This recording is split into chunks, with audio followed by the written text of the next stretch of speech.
Okay, let's jump in. So much has Yeah. changed since we last spoke. So Yeah. this is gonna be half catch up, half interview. Yeah. You got married. You dropped an EP. Do you have any more surprises coming? Well, I'm doing a film in January, but I haven't we're not allowed to talk about it yet because it hasn't been like publicly announced yet. But those are like the main. Obviously, those are the main things. I moved to Georgia, so I live there now, and it's been a whirlwind. I feel like COVID opened up a lot of people's eyes to what's really important and where you want to end up and who you want to be with. And I took those cues. So yeah, it's been awesome. So your most immediate thing coming out is National Champions. It's out this Yeah. weekend. What did Yeah. you know about this movie in advance? Because it is a sports movie, but then do you sign up for it and be like, oh man, I gotta get ripped, I gotta get ready to play, and then they're like, no, you don't have to play. No, so I Skyped with Rick when I was in Atlanta, and we kind of just went through the story. I'd already read the script and already loved the project and wanted to be involved in it because I felt like it always reminded me of like a Margin Call or like a Big Short in terms of like just the way it's shot. There's not a lot of football in it. It's what happens behind the scenes, and yet you're on the edge of your seat the whole time because these characters are so well fleshed out, and it's such a topical and important story.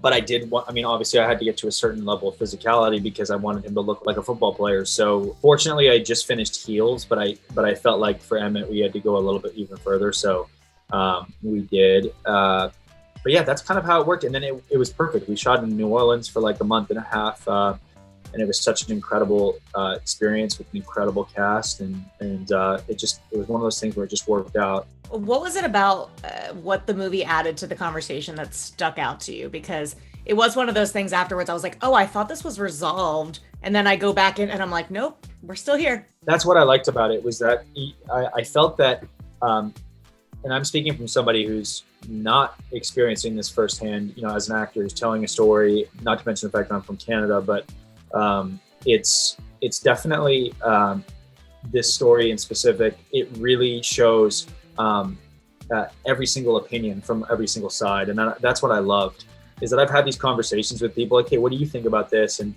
I know athletes who have made it to the big time and who haven't. And one thing that I think was universal from the people I'd spoken to is that regardless of what happens, anybody who puts their health or their body on the line for the profit of others deserves to be taken care of, So for me, getting to hear from the NCAA in the movie and then getting to hear from the players was really, really exciting. And I left with no questions other than why haven't we been talking about this more?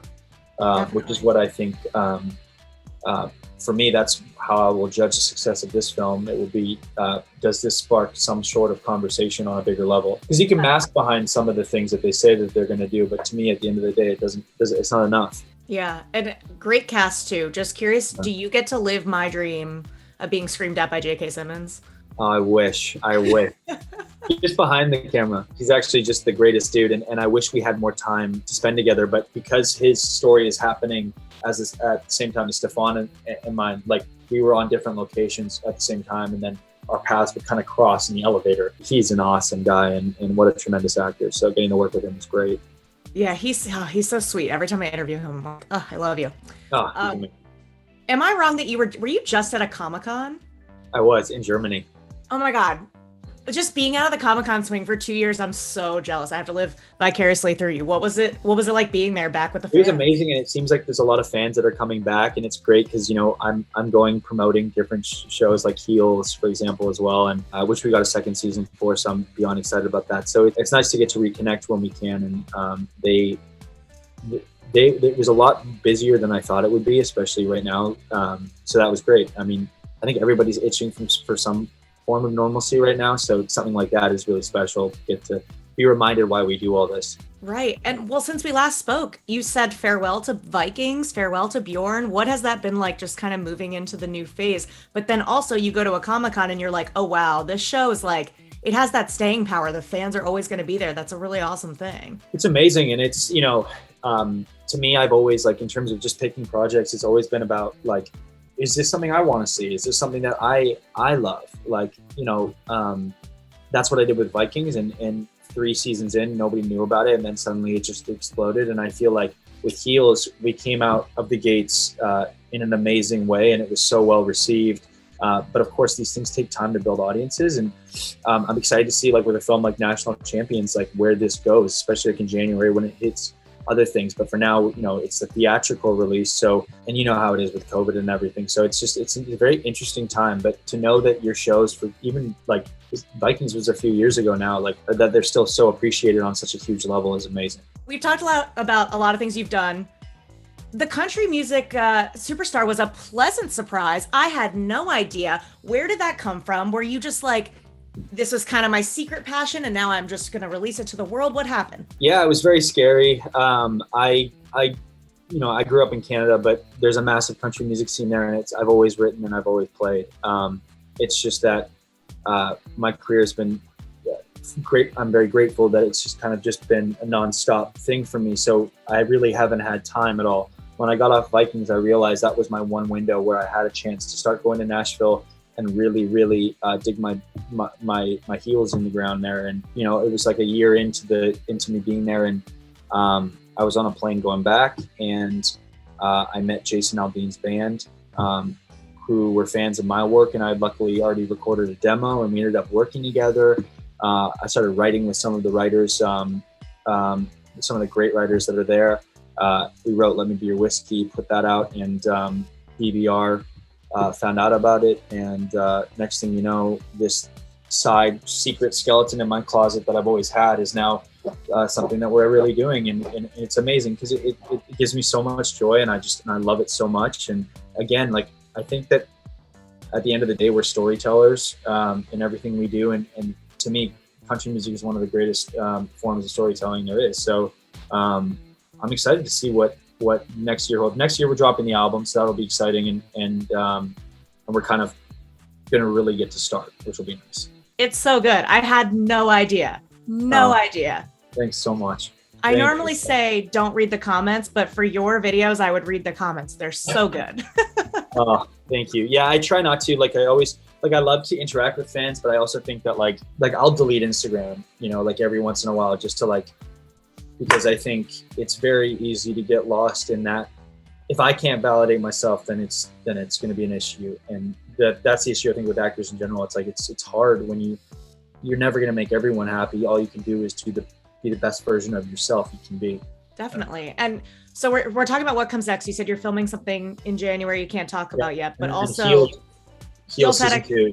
I was going to say, Heels had a huge positive response. Renewed for season 2. What's the status? It's amazing. So we don't know the exact day we're starting to film yet, but I would imagine it'll be early next year. And I mean, we got 96% on Rotten Tomatoes, which was wild. And that's what I wanted when I read the script. For me, I was just like, this is an amazing story, and it's an amazing cast, and the characters are so exciting. So we're going to go back for season 2, and then hopefully, I don't really know what summer looks like yet and stuff. That'll just be, there's a few things that are up in the air. I know Bad Boys has talked about trying to come back at one point. So oh, really? Yeah. So that would be nice. So, I mean, there's a few things that are still up in the air, but I think also with the release of the album, I'm going to have to be doing a radio tour and stuff like that. So that'll be exciting as well. Have there been serious talks about Bad Boys? I hadn't heard that yet. From my understanding, they're pretty determined to keep it going. So I mean, we just gotta see where we end up. But yeah. And for Heels, have you read anything for season 2 yet? Not yet. I've had meetings with the writers and stuff, and in the writers' room, and talked about how I see Ace and where I see him going. But we started small, which I love. So there's a lot of room to build this out. So it's early days, but I would imagine we're gonna get a call pretty soon about hey, you need to start training now. Actually, I was FaceTiming Jeff Hirsch the other day at Stars, and he was like, you better start hitting the gym. What are your hopes for season 2? What's something you'd really like to happen?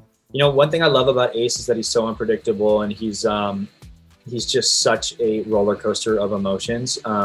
And I want to see how somebody like that would handle that in success. So I want to see him really start pursuing this on a bigger level, and see how he handles all of that. I mean, that will be the exciting thing about the show, is watching, what Stephen's character is doing on a macro scale, and what my character is being kind of the front runner wrestler. I want to really explore the toll it takes on you emotionally and physically. I mean, I know so many of these wrestlers, and it's insane. And funny enough, I find such a correlation between that and national champions, because I mean, those guys also use and abuse their bodies and have no help at all. It's wild. It's a wild world. Yeah. Oh my gosh. You're thriving. I'm so happy for you. Thanks so much. I'm trying. Yeah.